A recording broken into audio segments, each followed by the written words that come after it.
This is Michael from Red, White, Blue, and Brew, your neighborhood shop for beer, wine, and cheese.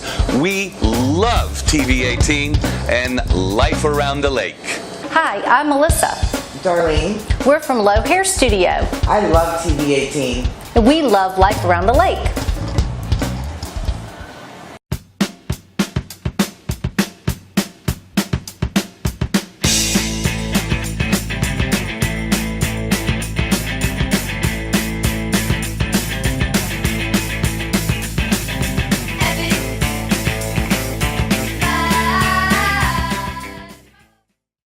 Hi, Norm Allen with you with another version of Meet Your Neighbor. You know, you never know who lives around you, as we've always said in all the great interviews we've done thus far on TV 18.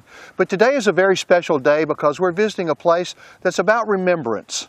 And it's about remembering things that are very important in American history. So don't go away. There's going to be good stuff coming to you from Ellwood Manor, right here in Orange County, Virginia, on Meet Your Neighbor, where the stories are all about you.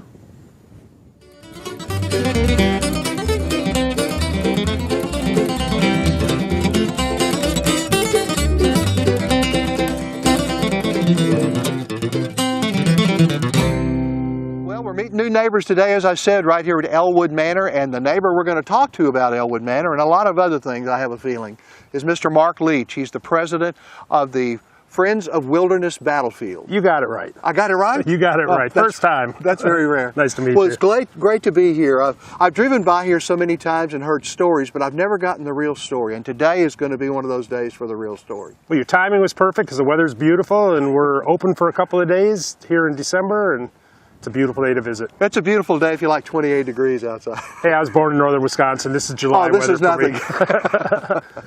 Well, let's just get started. I mean, this gorgeous home is right behind us. It's been restored, obviously, but it has a long and varied history, doesn't it? Yes, it does. It's actually, the house you see is over 220 years old at this point.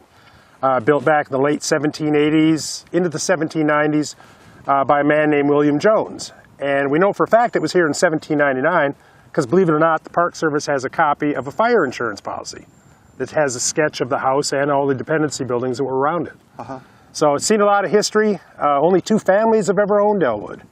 William Jones was the first owner, and his family owned it up through 1907, at which point the 20th Century family took ownership.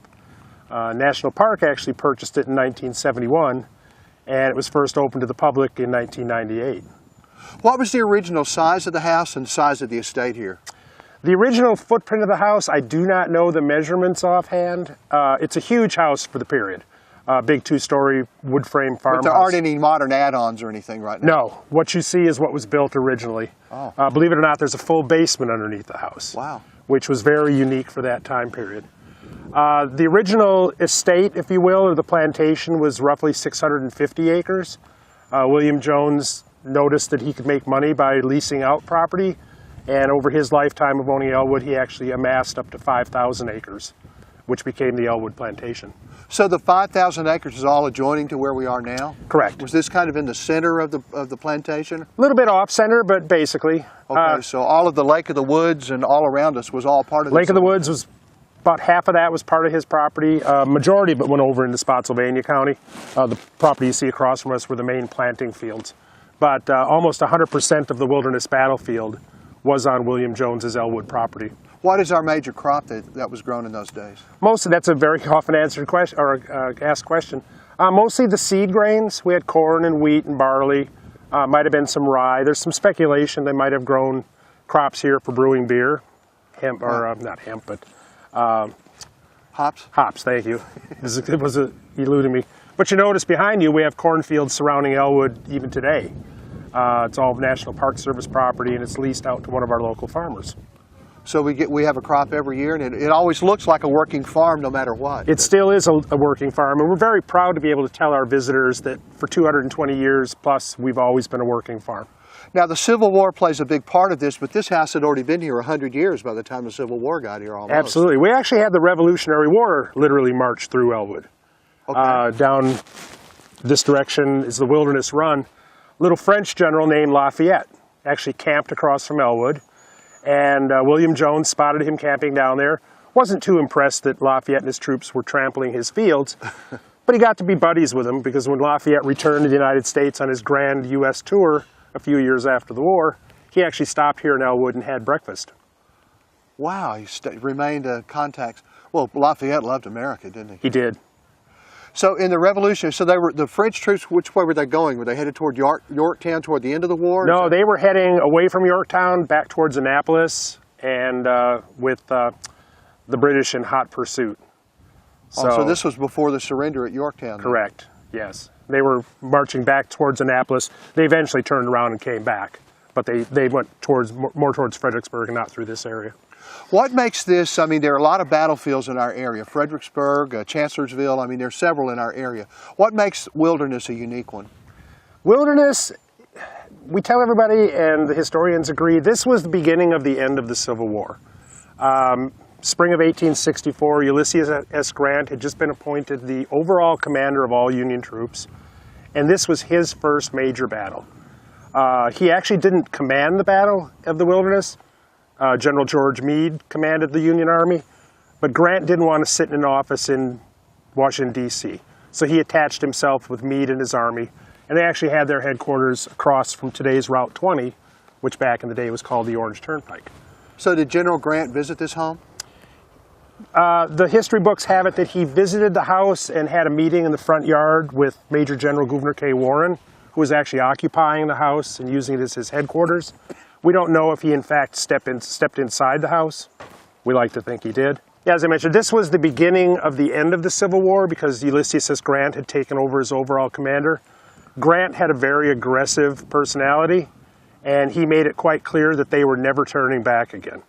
Prior to this battle, win, lose, or draw, the Union Army, or actually both armies, always retreated. Starting with the Battle of the Wilderness, which was just a 2-day battle. At the end of it, Grant gave the orders, let's march south. And battle after battle after battle ensued until the eventual surrender.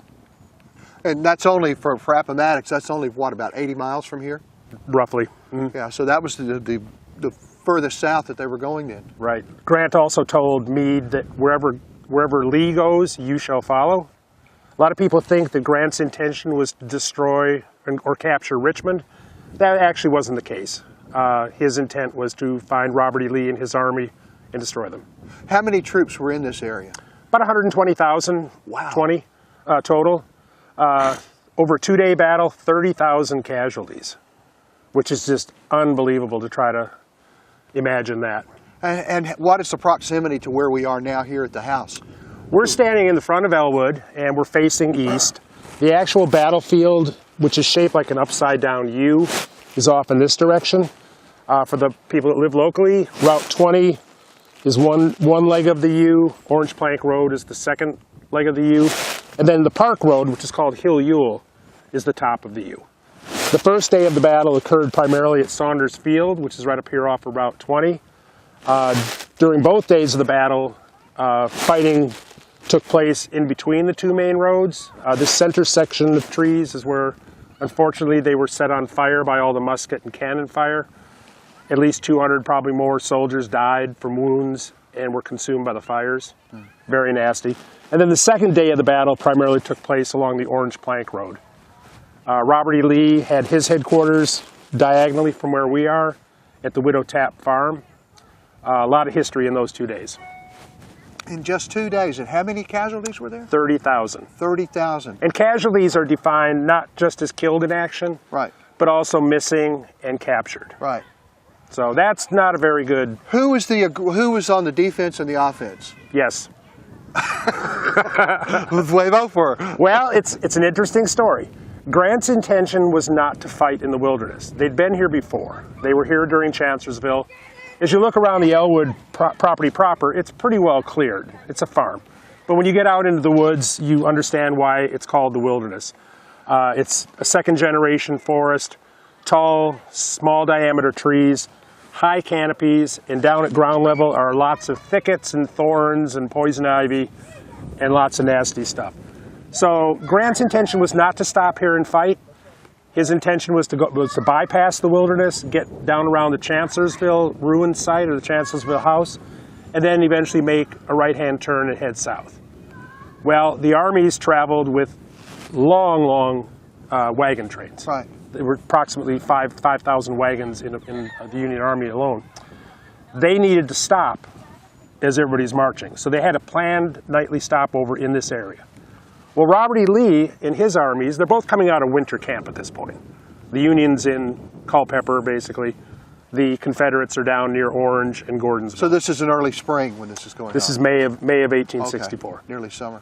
Well, when Grant and the Union Army started moving down today's Route 20, the Germanna Plank Road, and crossing at Germanna Ford, Robert E. Lee had his spies up on top of Clark's Mountain, one of the highest points in Orange County. Excuse me. And they spot the troop movements. Well, Lee doesn't know what Grant's going to do, so they start paralleling the Union movements until they stopped here. And then Lee ordered his scouts to move up Orange Turnpike, Route 20, to find out what they were doing. But his orders were don't engage. He'd fought here before and they didn't want to fight in the wilderness. Once Grant discovered that the Confederates were starting to entrench, not to do battle, but just to protect, he gave the orders to attack. And that's when the two-day battle ensued. Now, Chancellorsville is only a few miles from here. About 8 miles. But that's a whole different campaign there, isn't it? That was a year before. That's why Orange County, one of the mottos is all 4 years, especially the town of Orange. The Civil War marched through this part of Virginia all 4 years of the war. Fredericksburg, of course, many times. But yes, Chancellorsville was in the spring of 1863, and then of course everybody moved up to Gettysburg for a little battle, and then worked their way back down to Virginia. And the Battle of Fredericksburg was even prior to Chancellorsville then? Two different battles, right. Yeah, was it prior they were both prior. Wow, so I mean, you get the idea that all of this was going on at one time, but it wasn't. This was spread over, what, a 2 year, well, 4 year Four-year period. And there were soldiers here all the time. But this particular area saw a lot of action. Of course, the Fredericksburg-Spotsylvania National Military Park is comprised of 4 different battlefields. True. You've got Fredericksburg, and then Chancellorsville, and then Wilderness, and then Spotsylvania Courthouse, which was the next battle after Wilderness. Now, something else major happened here during that. Was this during the Chancellorsville campaign when General Jackson was through here? Part of it. Part of it, okay. Yeah, let's tie him into this story. Excellent point. That's one of the main drawing points for our visitors to Elwood is the arm of Stonewall Jackson, which we have buried here in our family cemetery. Stonewall Jackson was with his troops at Chancellorsville, decided to go out on a night patrol. Was not recommended by his direct reports, but he did it anyway.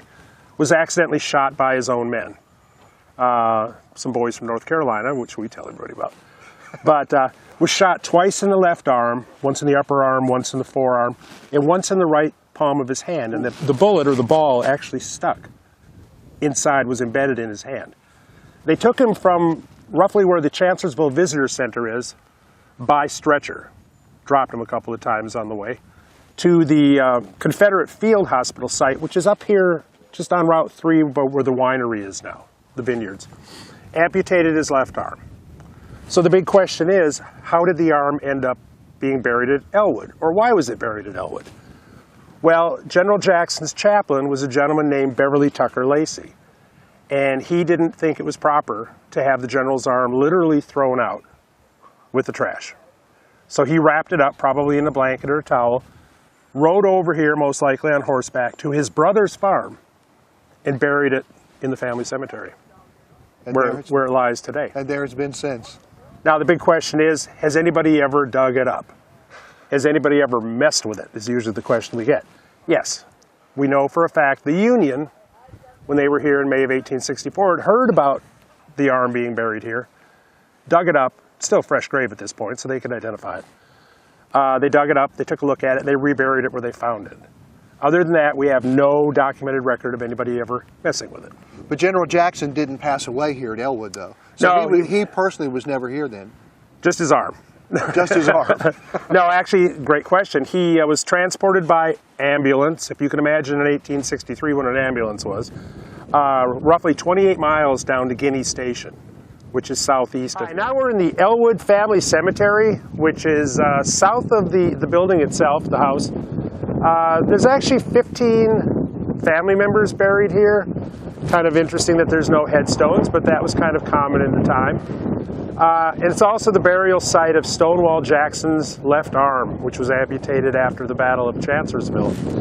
The only marker we have in the cemetery is a piece of granite that was put in to commemorate Stonewall Jackson's arm.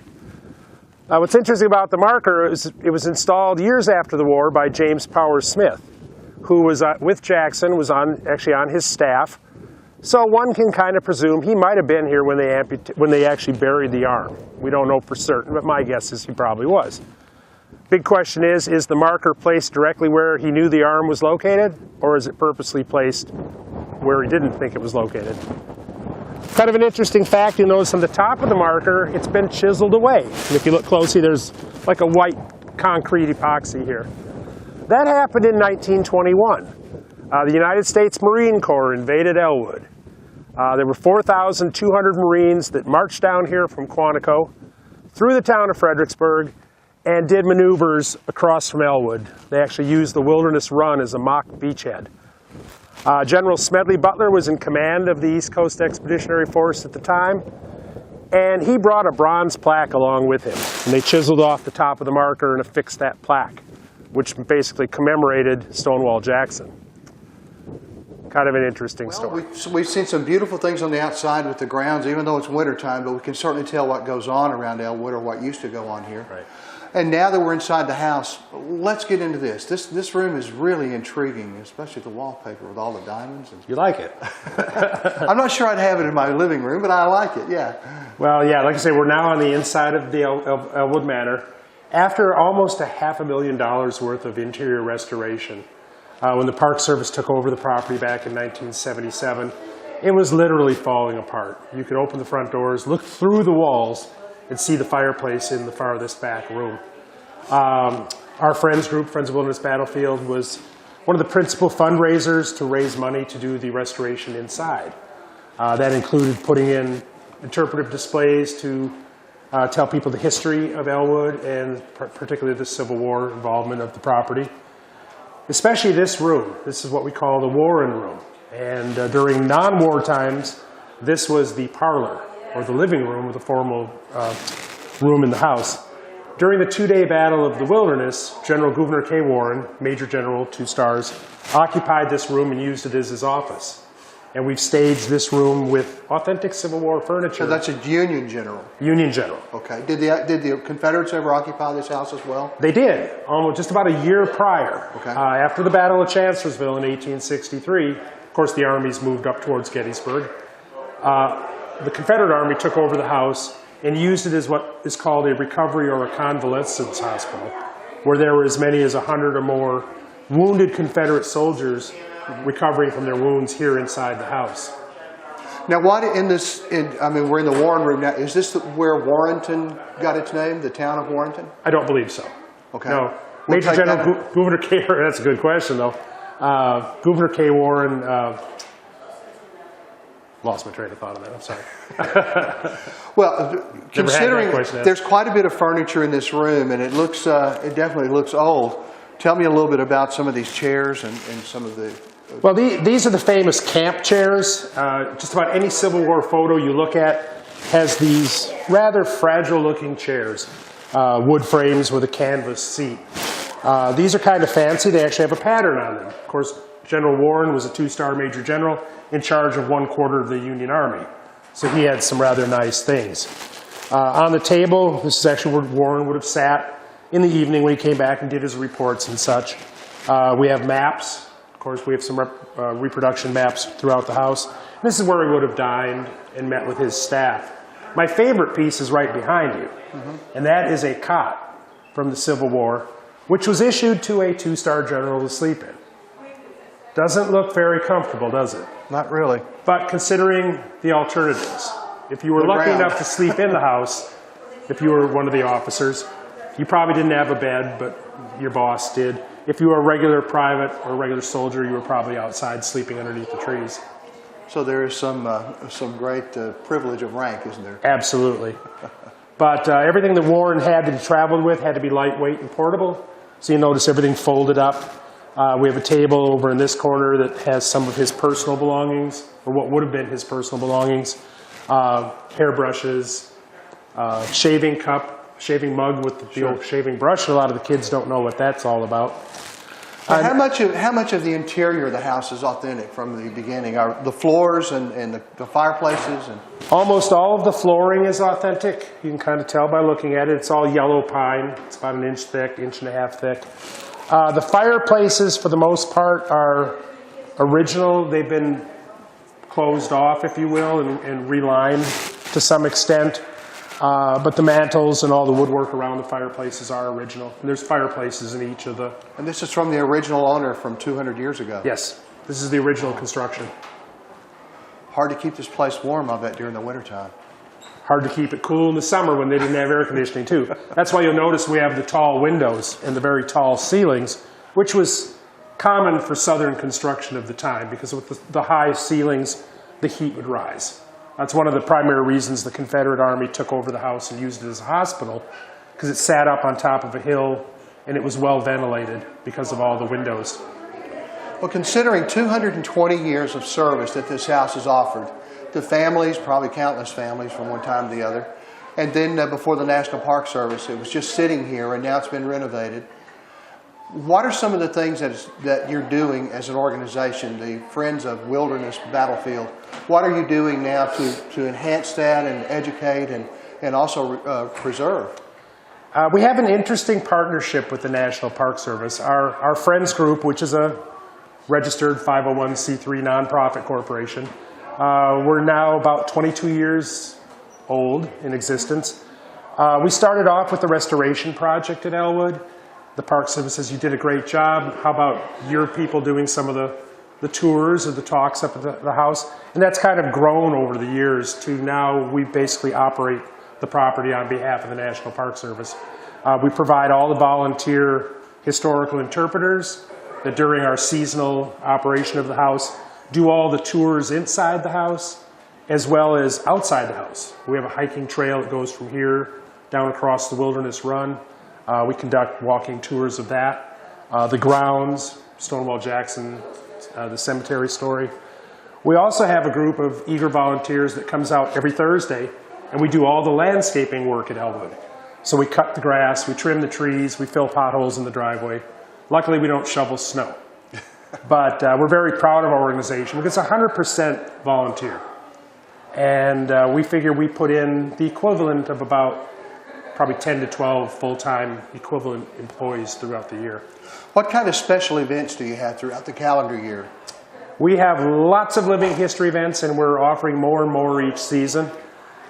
We have a celebration or commemoration on the annual anniversary of the Battle of the Wilderness.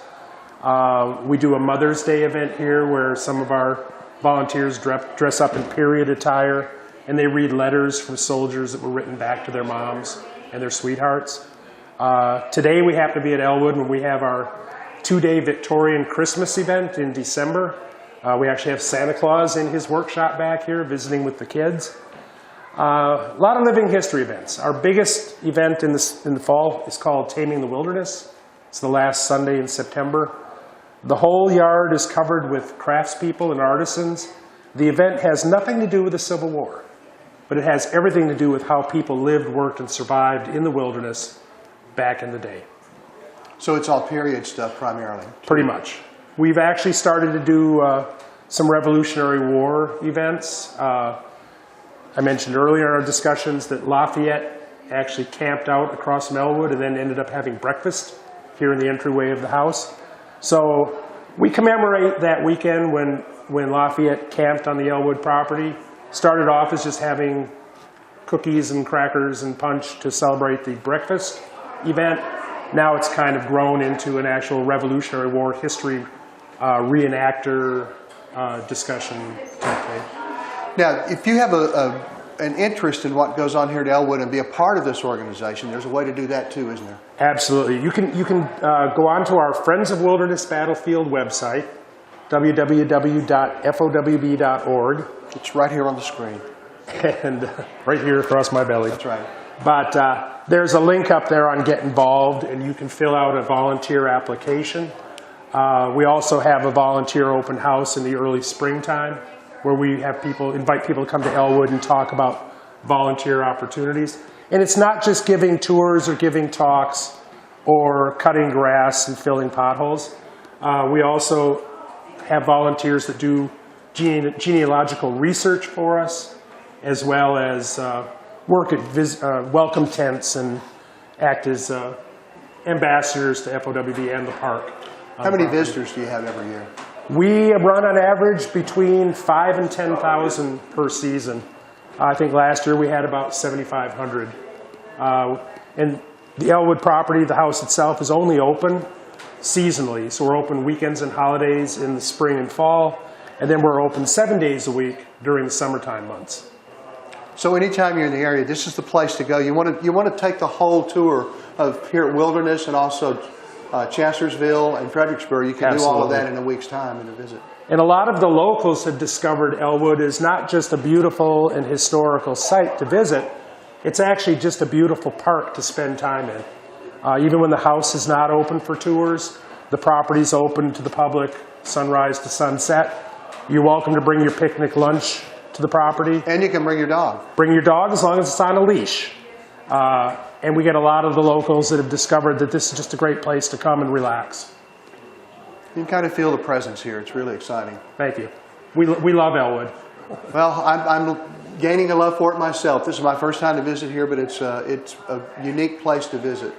And it certainly has the charm and the personality of its past. And I do have a volunteer application outside that I'll be happy to have you fill out. I'll sign my granddaughter up for that. There you go. Hannah will be glad to do that, I'm sure. Funny you should mention that. It's not just retired people that we have as volunteers. We've actually not had a lot of them, but we've had some high school students that have volunteered to be historical interpreters for the summer season. It's a great opportunity to learn history. It's an even better opportunity to learn what we call the soft skills. How to talk with people, how to interact with people. If you have a fear of public speaking, we can help you get over that quickly. And you get to wear cool costumes. You do. We give you a shirt with our logo on it if you're a tour guide here. But also working with the Park Service. I mean, we're branching out and doing even more and more events. We're into education. We're working with the school systems. For the first time ever, Friends of Wilderness Battlefield is going to be doing an event in Fredericksburg. This coming February is part of Black History Month. It's going to be an exciting event where we're working in collaboration with some of the local churches to do some educational programs. Great, great. Well, I thank you so much for the opportunity to visit and you taking your time to show us around and tell us about Elwood. It belongs to all of us in a special way, doesn't it? It does. Funny you should mention it belongs to all of us. Like we said early on, it is part of the National Park Service. And we are free. There is no admission charge to visit Elwood or take one of our wonderful tours. All right. Donations are always gladly accepted. Donations of time, talent, and a few coins will help. Absolutely. All of the above. Well, thank you so much again, Mark. I really appreciate you taking time. You know, history is one of those things that we studied when we were young people in high school and in junior high, and some of us even got to the point where we said, oh no, that's something I don't want to know about. But when you get to see it in person and walk the fields where the people walked 150 years ago, 200 years ago, you get a feeling of the personality and just how important it is to preserve American history in an honest and correct way. And we hope that you'll take the opportunity to do that when you visit Orange County. Because right here, you know, one of the things that I've thought about many times in visiting all the historic sites we have around the country is the future is history. Think about that a little bit. This is Norm Allen with you from Ellwood Manor right here in Orange County, Virginia, telling you, hey, don't look out because we could be in your neighborhood talking to you for another story on Meet Your Neighbor. Norm Allen with you. Thanks again from right here on TV 18, Life Around the Lake, where the stories, they're all about you.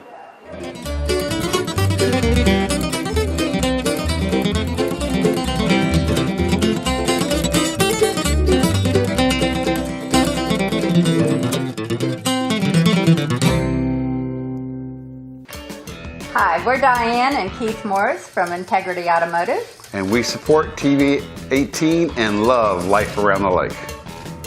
This is the crew from the Flower Cottage. We are excited to support TV 18. We love life around the lake. Hi, I'm Janet Ayers and Jim Steele from the General's Quarters Restaurant and the Locust Grove Town Center. And we proudly support TV 18 and we love life around the lake. Hi, Norm Allen with you on TV 18. Well, we're back on location again to bring you more great stories about our community and the places that we live. Because this is not only about where we live, but it's about how we live. You'll find that and other great shows right here on TV 18 Life Around the Lake. Because after all, the stories, they're all about you.